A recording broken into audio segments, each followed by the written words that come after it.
Hi, everyone. Good afternoon. Thanks for joining us. We'll go ahead and get started here. So thank you for joining us for the third session in our Privacy Summer Schools webinar series. I'm happy that we could go through this summer and take a few minutes here and there to cover topics that have been important for many clients of ours and maybe beneficial tidbits for you to follow along with as well. So if you don't know me, just a quick background, I'm a privacy lawyer at Gardner Law. My background is primarily in privacy from HIPAA, various other privacy laws, GDPR, state and international laws. Worked in medtech, in government, and in private practice. Our firm focuses on, for a variety of different areas, we focus on FDA regulated companies. So we provide regulatory support, FDA submissions, ad promo. We also provide healthcare compliance support, so anti-fraud, anti-kickback statute, False Claims Act, those kinds of laws. We help support companies with their compliance, and we also do privacy and cybersecurity, and as also litigation as well. So we have support for those FDA regulated industry companies in all those areas. So today we're going to be talking about privacy policies and beyond that also website privacy compliance generally. A big feature of this presentation or focus here will be some of the changes, some of the unique things that we're seeing over the past couple of years when it comes to privacy policies. So there's been a trend towards more enforcement and more specific rules and regulations that define when you need a privacy policy, what it should include, things along those lines. So we'll talk about some of those specifics, but we'll also talk generally about how privacy policies and compliance on your website are critical to supporting your business and avoiding risk. And of course, throughout, please feel free to ask questions. So we'll have a questions tab on the side that submit questions in writing, and as I am able to, I'll get to those as well. So a little background before we get into the details of privacy policies and what they should include. What is a privacy policy? And you probably know this generally, but really the purpose of these is to notify individuals about various things, right? So what information is stored and collected and processed by the company that's providing the privacy policy? What kind of privacy rights does the individual have and are available to them? Usually privacy policies should inform individuals of those things. And then even if they weren't required, these kinds of policies help to build consumer trust. They demonstrate the company understands privacy concerns and is trying to do something about them, so they have that benefit as well. But as we'll talk about today, these are also required by many laws and regulations and in different forms, but generally required. And most often, and not in the slide here, but most often these are posted to the company website, and that's a typical practice. Some of the laws that apply or impact the use of a privacy policy are listed here. There's more. These are exemplary, I think some key ones, but I'm based in Minnesota, so we always look to our local laws. For example, the Minnesota Consumer Data Privacy Act, which is new as of this year, but it will have privacy policy requirements. The CCPA has had privacy policy requirements for some time. Before that, there was a California Online Privacy Protection Act that required an online privacy policy. We have examples like the Washington My Health My Data Act that applies to consumer health data and requires a policy that's posted on a website. HIPAA, although a little bit different in its focus, also has website requirements for privacy notices. And then many of us are familiar or aware of the General Data Protection Regulation. Again, not specific to websites, but there's a requirement to disclose through a privacy statement or a kind of outline in a notice some various things that would typically be in a privacy policy. And then lastly, the FTC has had an interest in privacy policies, and we'll look at some case examples where those had an impact. So just a quick update, because we continue to see activity in the state privacy law front. There are approximately 20 states right now that have either a comprehensive privacy law or a privacy law that impacts health information. So keep in mind that while we're talking about some examples, there are many states that have their own privacy laws that do impact privacy policies, and we won't exhaustively cover all of them. So here's one example that we can look to initially. So the California Consumer Privacy Act covers businesses that do business in California, and there's some criteria that must be met for this law to apply. But assuming that it does apply, it requires that a business involved in controls the collection of a consumer's personal information disclose certain things. So inform at the point or before the point of collection categories of personal information to be collected and purposes for which the categories are collected, whether that information is sold or shared. And there's other things that must be disclosed as well. So a natural way to do this, although it's not explicitly laid out as a privacy policy in that those terms, we need to do something, and typically on a website, to address this. More blatantly and explicitly, the California Online Privacy Protection Act would point out that any operator of a commercial website or online service that collects personally identifiable information through the internet must conspicuously post its privacy policy on its website, to paraphrase a little bit. So there's explicit requirements in California. The Washington My Health My Data Act requires that you have, if you're a regulated entity or small business, as those are defined in the Act, maintain a consumer health data privacy policy that clearly and conspicuously discloses, and it lists some of these things that you have to disclose. And then it specifically says a regulated entity and a small business will prominently publish a link on its homepage. So you have, again, a website and a privacy policy requirement.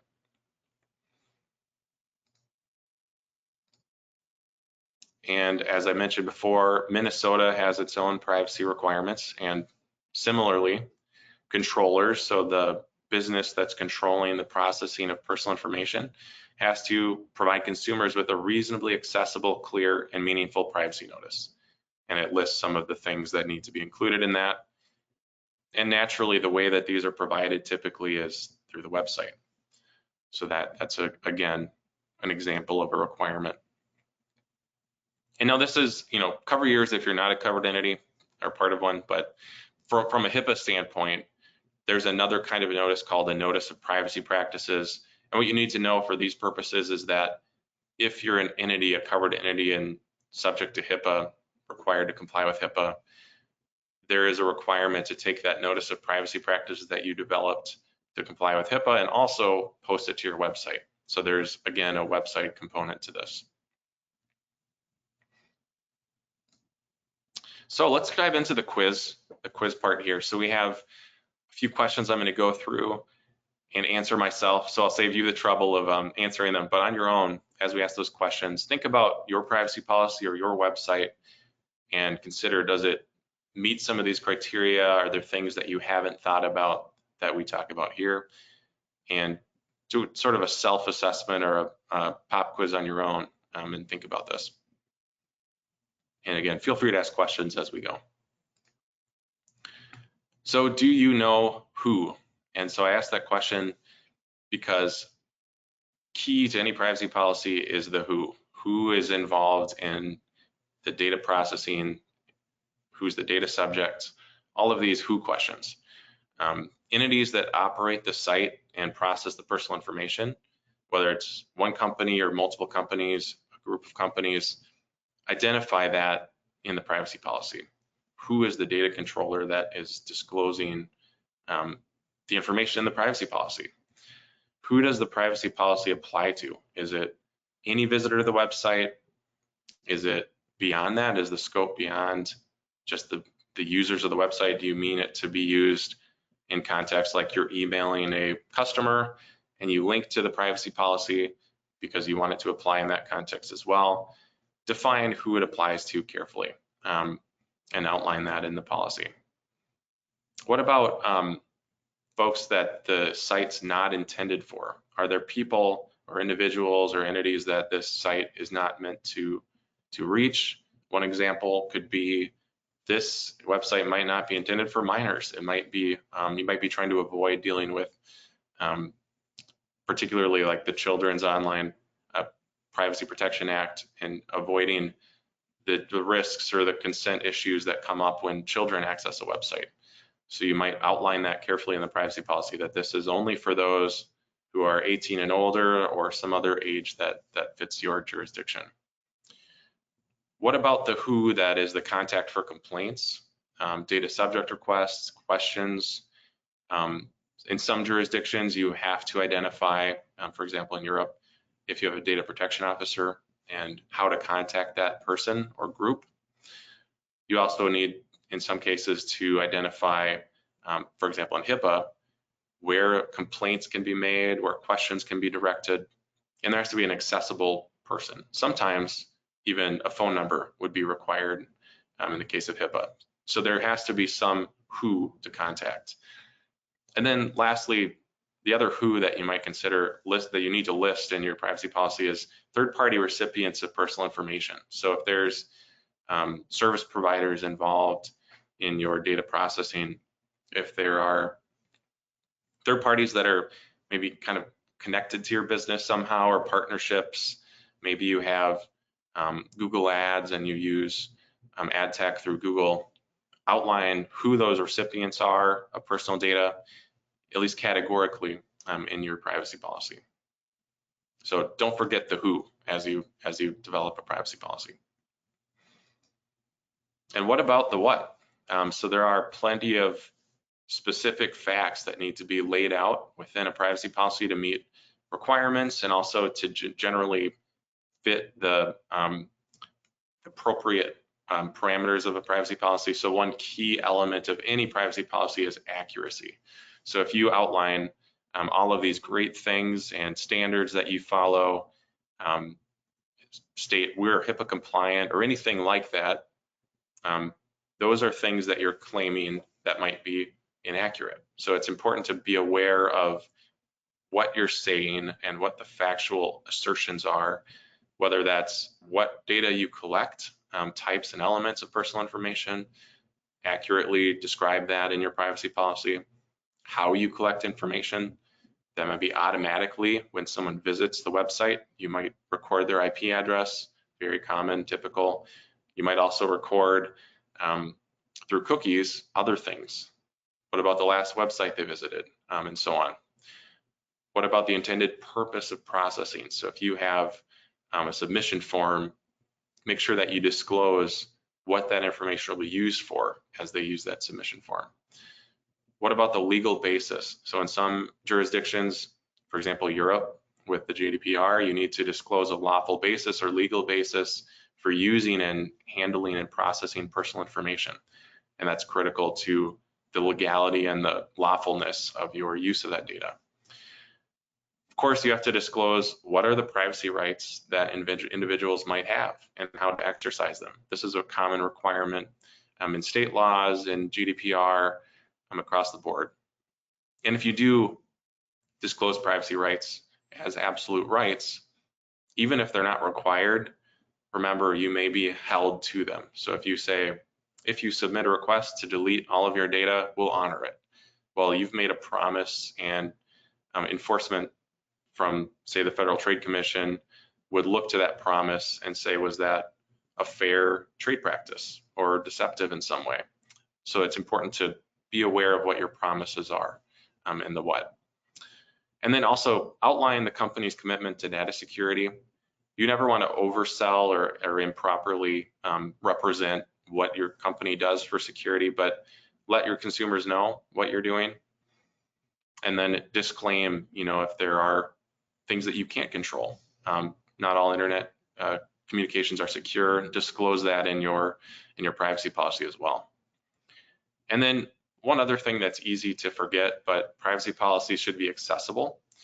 and that is a requirement in certain laws. For example, the California Consumer Privacy Act and regulations that were implemented later, more recently, requires that you have a reasonably accessible privacy policy. And it suggests in the regulations that became law in March that you have to consider using at least things like WCAG 2.1 or other accessibility standards to demonstrate this.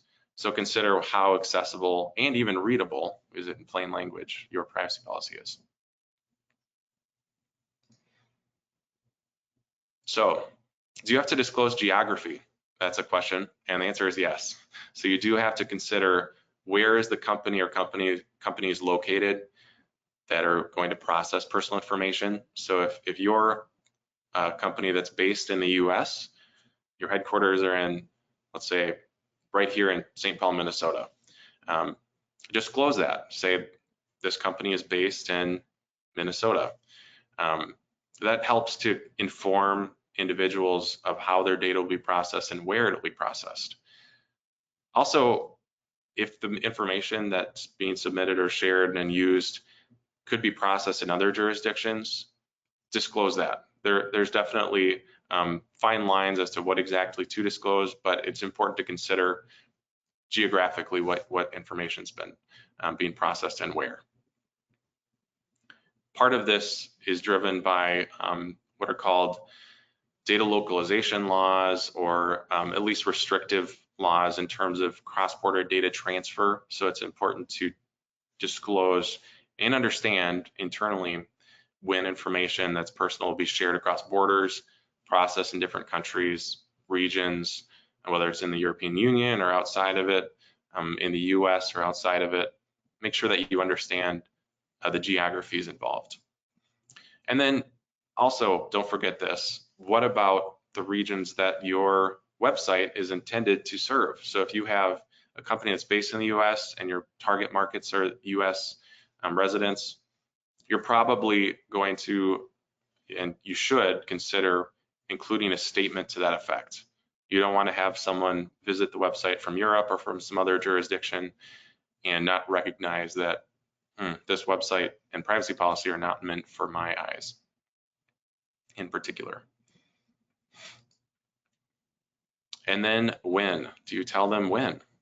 So there are a few different areas that this is relevant. So timing in terms of retention periods or criteria, at least, for personal information, and when will it be disposed of? This is a part of privacy policies that is required in California and in Europe and various other jurisdictions as well. You have to disclose, at least generally, here's how we determine when to delete personal data. And then disclose in the policy when the company can change the privacy policy. So typically, this is, hey, we roll out an update and you can find it by going to the website and looking at it. But it's common more and more to give notice when a privacy policy changes and say, hey, we updated our privacy policy. You can check it out here. Send an email or something. That's fairly common too, or have some sort of banner on the website to disclose that. Simply to give clear notice that something's changed, you can check it out. And then also make sure that you're updating the latest revision date of the policy so that there's some change control and consumers can identify when a change is made.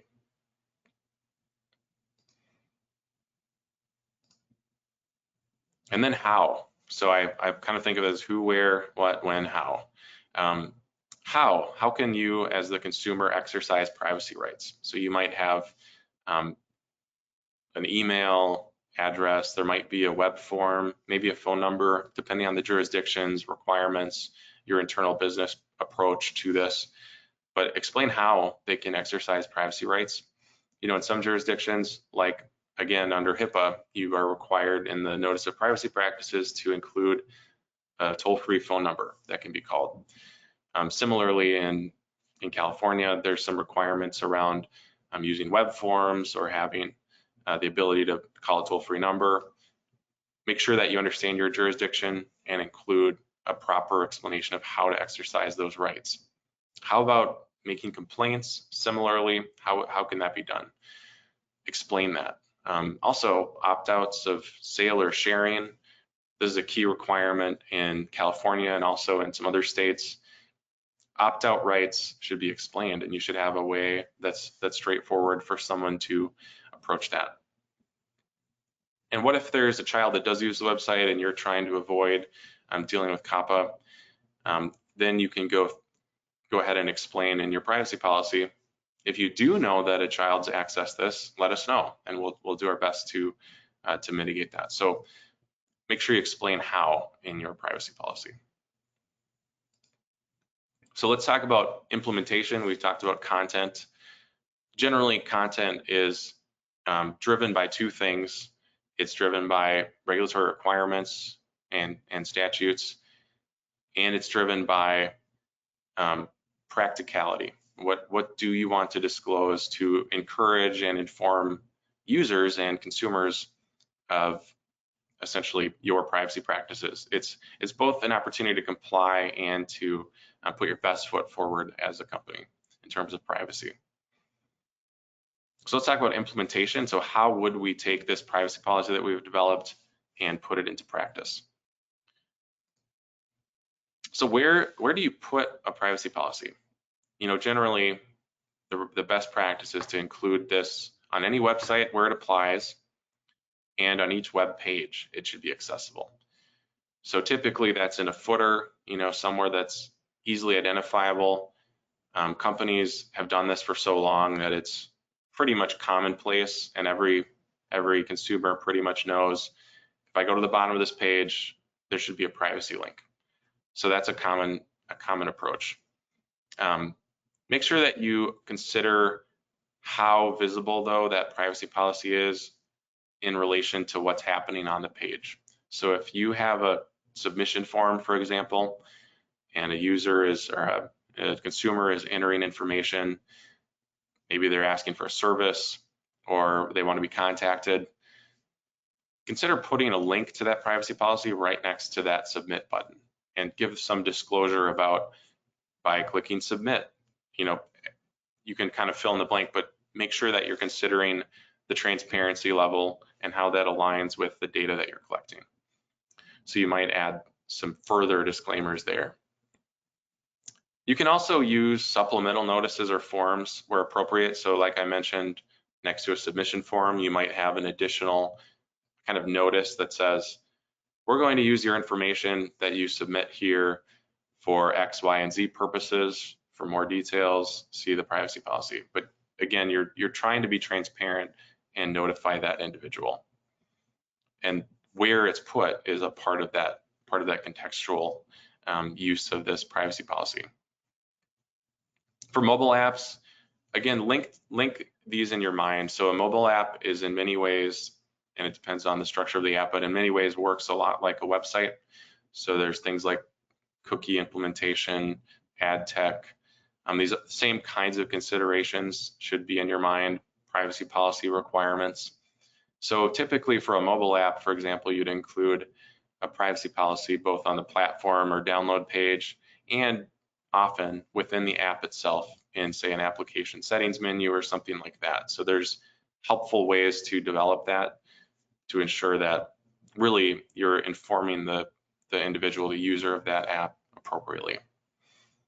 And then think again about accessibility. You know, how likely is it that someone finds your privacy policy?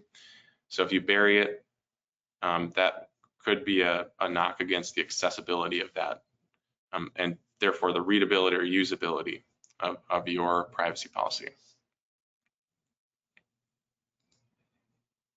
So is it readable? So this is another key element of many privacy policy requirements.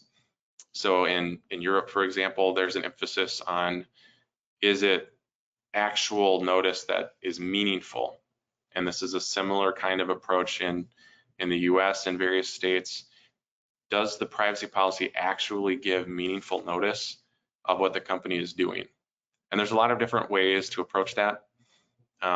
One key way, of course, is to make sure that it's clear. So if you reference personal information, maybe include, and this is what we typically recommend include a section that says, what is personal information? You want to make sure that your consumer, your data subject is not misinformed or misunderstanding the purpose of the privacy policy.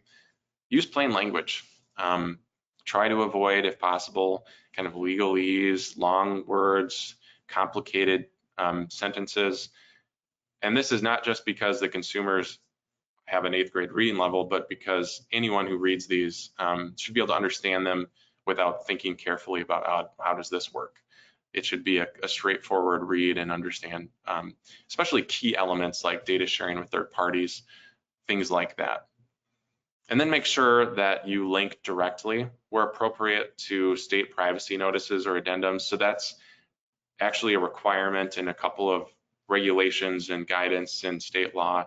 For example, I've looked at the Washington My Health, My Data Act, which has recent guidance that indicates you can't just bury this at the bottom of your privacy policy. You need to have a link that allows people to jump directly to that and reach it easily. Similarly, California has made that effort to drive on a kind of a one-click basis, getting to the pertinent details about what categories of information are used and disclosed without kind of wading through a full 20-page privacy policy. So keep in mind those kinds of limitations or focuses too. And also think about layered notices. So this is a little bit more advanced, but if you have, and you'll see this a lot, especially on big tech, a layered approach where you have key disclosures at the top level, and then if there's more detail that you want to know, you can click in and sort of read further to get a deeper dive into what the privacy policy outlines. So that's another approach to improve readability and make sure that individuals are really understanding the privacy policy. And I do mention, again, accessibility. We've talked about that, but it's really important to consider how accessible is this. But look into your California regulations too and determine if that's something you need to address. And then, of course, in some states, and I reference Minnesota as an example, but there are states that require that you present privacy policies in the language or translate them for the language that you are serving. So if you have a population that speaks a different language, consider, do you need to change your privacy policy approach to address that language barrier? And then, do you have the right scope for your privacy policy?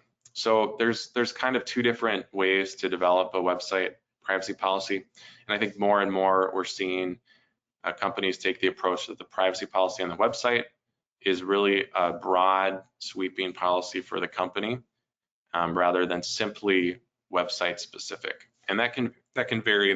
Not every company does this the same way, but it is one approach. You can take that privacy policy and apply it to other things like services or conferences or other scenarios where that might be relevant to some data processing, and that can be beneficial. It also broadens the scope quite a bit. Make sure that your scope considers, do we have supplemental notices we can provide? So perhaps the privacy policy on the website can be pretty focused, but be referenced in other supplemental materials to try to minimize those notices that you might provide along with, say, a questionnaire or survey. By referencing and supplementing that policy, you can narrow the scope of that broad policy. Also think about whether your policy will cover things like your employees,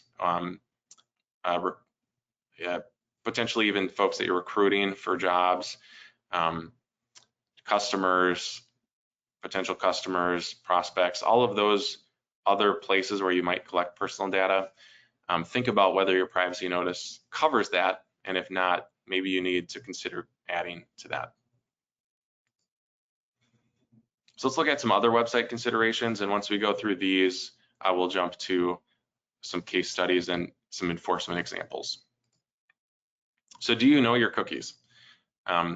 It's really important to understand what your cookie framework is on your website and how ad tech is set up. Especially, and we'll get into this in some of the enforcement examples, but there's a lot of within your, and you might be using Google Analytics, you might be using a Facebook Pixel or some different kind of tool, but any sort of tools that involve ad tech and typically involve data sharing. And unless you understand exactly what information is being shared, you'll have a hard time getting a handle on the compliance effort that you need to address this. So think about what cookies are in place, especially focus in on things like cross-contextual advertising or advertising that takes information from your website, for example, and users and visitors of your website, and then reuses that information to target ads later, maybe on Facebook or maybe in Google Ads or maybe in some other context. So keep an eye on that, especially in your own kind of ad tech space. Cookie management is key. So you might have cookie banners, you might have pop-ups that ask users if they want to accept all or choose only non-essential cookies. These are key not only in Europe now, but we have many states that require opt-out rights to be honored, and cookie management is a big part of that. And in all of it, make sure that you're considering what are called dark patterns. And really this is any approach that you take to try to hinder the consumer's choice, at least in the view of the regulators. So things like, for example, you might have a one-click process to accept all cookies, and then to decline those cookies requires click, click, click, click, click, and you have several, kind of a barrier to declining all. That kind of thing is considered a dark pattern or manipulative approach to getting consent, and so the regulators frown on that and consider that in many cases to not be adequate consent. Do you know if your company sells or shares personal information? So that's a critical element, especially in the US. The concept of selling or sharing really goes back to ad tech. So if you have, again, these third-party cookies that are used to track great information and analytics on your website, but then that information is reused for these ads and retargeting of ads, that's called a sale or sharing personal information. At least different states have slightly different definitions, but there's generally a recognition that that can be a type of sale of personal information. So individuals can typically opt out of that through opt-out options on the website itself, or in some states, and California's confirmed that this is part of their latest regulations, opt-out preference signals. So that would be something like a global privacy control signal. And so if you do have a website that uses ad tech and therefore is involved in sale or sharing of personal information, you need to honor opt-out preference signals. So that's an important consideration. And then lastly on these points, are your submission forms in order? So make sure that you're collecting the minimum necessary information through the website. As you know, as any privacy focused person knows, the more information you've collected, the more potential there is for a data breach that has a greater impact. So the less that you can collect, the better in terms of just website hygiene. And then make sure that you're, as we noted before, linking that privacy policy next to submission forms, supplement as needed. And especially I note this because I see this come up quite often. When you have a submission form and you ask for a phone number, you have to understand that in many cases, you're planning to do what's called telemarketing or something close to that with that person. So look for affirmative opt-ins to make sure that phone calls or texts to that person who signed up are appropriate and consented to. This is really important because if you're familiar at all with the Telephone Consumer Protection Act, if you have any sort of violation, it can be enforced through class action litigation and so forth, and it can be very costly. So make sure that your text messaging programs and campaigns and phone-based campaigns are in order. So lastly, let's do a few case examples. So we'll talk through some recent enforcement activity in California and at the national level with the FTC. So the first one we have here is in the matter of BetterHelp Inc. So if you're familiar at all with BetterHelp, it's an online-based mental health kind of wellness and offer therapy. It's a company that does those things through online means. So naturally, they serve millions of people, and in the process are collecting large amounts of sensitive information about mental health. So last year, the FTC gave kind of a final order that basically banned BetterHelp from sharing sensitive health information for advertising purposes. And there was also a significant financial penalty that came along with that. And you might ask, why and how can the FTC do this? They have this power through the Federal Trade Commission Act that basically says if there's an unfair or deceptive trade practice or act or practice, then the FTC can bring an action to enforce against that company. So the FTC has relied on this for decades now for data privacy and security enforcement. And we'll get into in the next slide how that works a little bit more. So in this particular case, again, the FTC alleged that this company, which we mentioned offers online mental health services, and I'll read a little bit of this, repeatedly promised to keep health information private and use it only for non-advertising purposes, such as to facilitate consumer therapy. The FTC also alleged that then BetterHelp continually broke these privacy promises, monetizing consumers' health information to target them and others with advertisements for the service. So the gist of this is that for a period of time, allegedly, BetterHelp had been using email addresses from those who signed up for BetterHelp services and shared them with Facebook to say, use this grouping of individuals to target similar people who use Facebook with ads. So it's kind of a take this group of Facebook profiles and find similar profiles to promote ads to about BetterHelp. So naturally, the FTC took issue with that. As part of the settlement, BetterHelp was required to agree not to share certain treatment information, and this was defined very broadly with third parties like Facebook for advertising purposes. To do that, again, they're going to have to go get express consent affirmatively from all of those consumers that they'd like to involve in the program. They're not allowed to, and this is interesting to me because they already shouldn't be misrepresenting, but one of the stipulations that they not misrepresent sort of how they practice their privacy of personal information. So one of the examples the FTC gave is inaccurately comparing privacy practices with HIPAA standards. Not every company that handles health information is covered by HIPAA. So declaring alignment with HIPAA and so forth may not be accurate in these cases. And of course, sharing personal information about your patients with Facebook would not be permitted by HIPAA anyway. So it kind of gives you a sense of these. And I won't read through all of them, but you can see there's a pretty severe consequence in this case for the alleged conduct.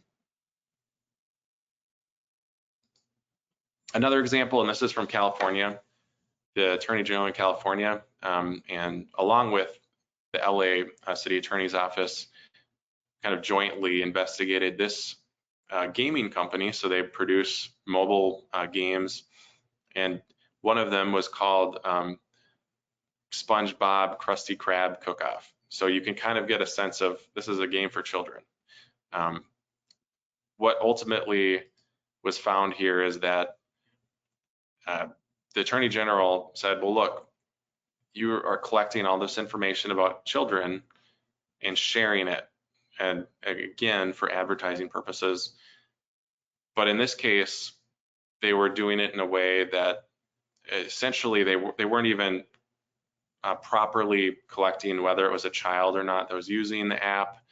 And there were some details about how they collected age information that kind of led children to misidentify as adults. But beyond that, even if someone did use, notify them of their age, some misconfiguration in the software led to still users who are in that younger age gap between 13 and 16 still treated as adults as far as their data collection goes and sharing.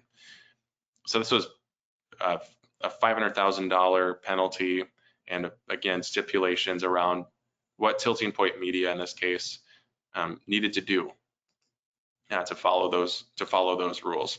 So there's, I think the key element here that I'd point to is that California has taken very seriously how consent and opt-in and opt-out for sharing of personal information should be taken, and especially these are both examples of ad tech gone wrong. So using ad tech carefully and understanding, again, what is it that you're sharing, disclosing that in your privacy policy. So it's not ambiguous, but clear, and understanding what you're sharing. Think back to the case of BetterHelp. Understand what you're sharing and how that's contextually going to be viewed so that you avoid sharing personal information that might be even sensitive information in a context where that's not appropriate. So being very aware of those elements is key. I have one more example here. So this is in matter of OneHealth.io. This is a company that also does business under the name Vitagene. So that essentially it's a DNA testing company, and they promised a lot of things about privacy that ultimately the FTC decided were not fulfilled. So you can see on this first slide, this was a statement that the FTC included in its complaint as a screenshot, but basically it's, we are going to make privacy our priority, is Vitagene, One Health's message, and we will secure your data with industry standard practices. We won't sell or publish your information with third parties. Very strong language about privacy and security. So this is a company that was manufacturing and selling DNA test kits online. And part of the pitch here is that these DNA tests could help identify some health information or health risks that the test taker might have. So sensitive information, and the reports that would be returned would have this kind of sensitive information. And I'll give an example here, such as the level of risk for developing certain health conditions. So again, it's a very sensitive data set, and it's DNA related data. So Vitagene's website also emphasized this commitment to privacy, even beyond what we showed on that last page. You can see these quotes, but the most personal information must also be the most private, and the emphasis was in the website as well. So you can kind of see that there's a really strong emphasis in the marketing of this company on privacy. And this is all documented by the FTC in its complaint. Well, ultimately, the FTC ended up alleging that Vitagene didn't actually take measures to do some of the things that it promised. So one of these examples was destroying DNA samples. So Vitagene allegedly had promised, we will destroy your DNA samples once we create your test, but they didn't actually even contract with their kind of genotype lab to do that destruction. They later had changed, a few years into business, had changed the privacy policy. So initially they'd been saying, we'll never share your information with third parties, but they changed the privacy policy to expand those third parties significantly, but they didn't do anything to seek consent or take additional steps to notify consumers, again, allegedly. So there's concern that the FTC had with that. And then also in their website, they'd promised, we can delete data if you request us to. Your DNA reports, whatever information that we have, we'll delete them on request. But they really couldn't do that because they actually hadn't even inventoried the data that was in their systems. So their privacy policy and these claims and statements, the FTC alleged, were not accurate and misrepresentations. The FTC also alleged, well, you claim to have this great security standard, even exceeding industry standards for security, but in fact, there was evidence that they'd perhaps ignored some testing warnings from a security testing company to fix some publicly available data in one of their Amazon S3 buckets. So you can kind of get the sense here that the FTC was looking at their statements, comparing them to what they found in their investigation, and determining that these don't add up. There's a misrepresentation issue here. So overall, I think the key takeaways from those cases again is it's really important that your privacy policy and your statements all together on the website are accurate when it comes to privacy. Privacy policies are only as good as the practices behind them. Additionally, if you do plan to make statements that are more of a marketing flavor around privacy, make sure that they're accurate. You know, if you claim something beyond the norm in terms of privacy or cybersecurity in your policy, you know, make sure that that's actually true. Beyond that, it's important to know too, regulators are looking at privacy policies. They're paying attention to those. And if there are issues, and usually these are triggered by complaints or data breaches or other kind of significant activity, be ready to defend that privacy policy and stand behind it. So don't just throw it out there on your website, but read through it, understand it, and make sure that it accurately describes your company's practices and isn't just a piece of paper.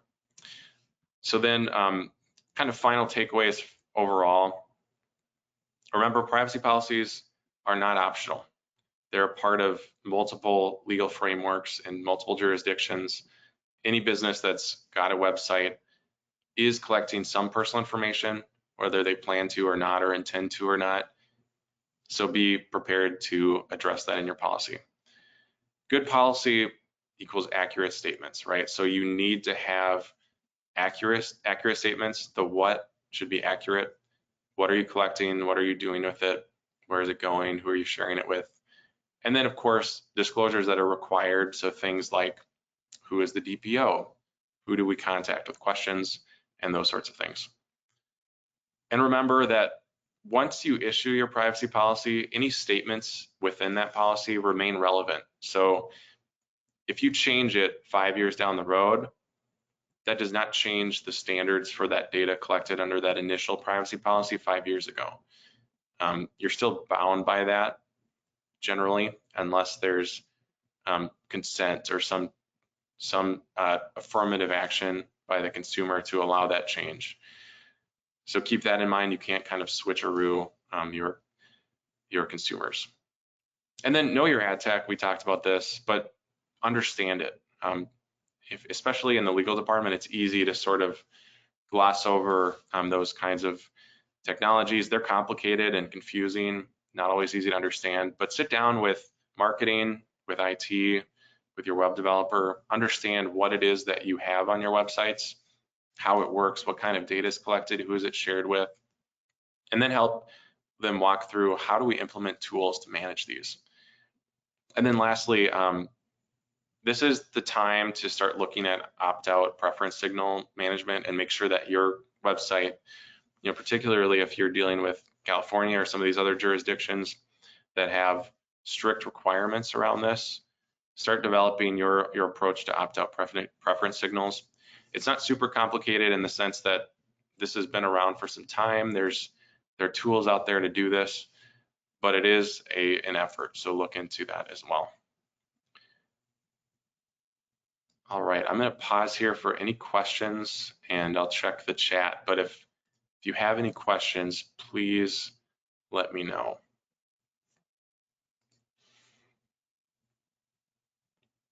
I do have one question here, and that's just, do we need a privacy policy if our website does not have any cookies? Yeah, good question. So let's just, and I'll kind of add to this question. So let's assume that your website has, you haven't turned on any cookies, you don't have Google Analytics, you don't have any of those tools, you don't have a submission form. There's no way that you intentionally are trying to collect data. You should still have a privacy policy though, because any website by nature of being a website has to have linkage to the visiting user. So like, let's say I take my computer and I go log on to Facebook or any other website. When I do that, there's a linkage between my system, which has an IP address, and this other computer. And there is a server, or whatever that device is. So there is a transfer of some information that has to happen. And in many jurisdictions, things like an IP address or even a device ID are different parameters about the computer that does that connection can be personal data. So it's important to address that in your privacy policy. Yeah, good question. I don't see any others, but let's go ahead and wrap up here. Thanks so much for your time. And if you are interested in the recording, that'll be live in a couple weeks here. So thank you.